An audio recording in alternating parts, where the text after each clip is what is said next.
The promise of a fine is seen by the Bill of Rights, which enshrines all of our government departments here, as illegal and void. Yeah, you do this and we will give you a fine. There it is. Yep. So this is a direct breach. It's like back in 1688, they foresaw this. This is how powerful that Bill of Rights really is. When you look and you peel each one of these sections apart and you look at the wording and then look at what we're going through today, we're confronting a direct breach of Section 12 of the Bill of Rights. Absolutely. And we're reminded by our High Court, and in particular the cases R versus Kirby, which is ex parte Boilermakers Society of Australia, the Boilermakers case in 1956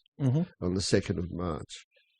And essentially this is a constitutional question that was put to the full court, and the decision was brought down overwhelmingly to state very clearly that there is the separation of powers in this country is defined by the mere fact that there is an executive, a parliament, and a judicial.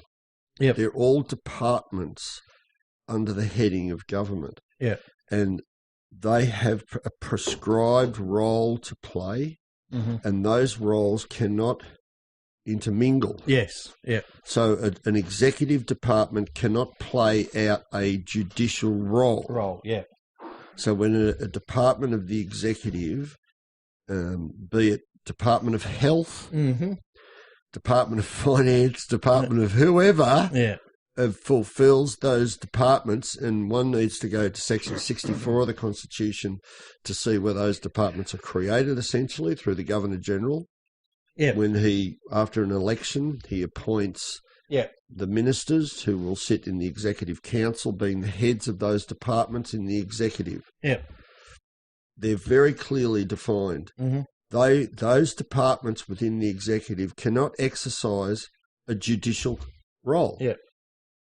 They cannot do that. If they're going to take an individual or a company or whatever to court for a breach of the law, then that would come under the heading of the Queen versus, or R versus, not the DPP, not the Department of Public Prosecutions or the Office of Public Prosecutions, because therein lies an attempt to pervert the course of justice. The course of justice is laid out through that Constitution, defining those separate departments.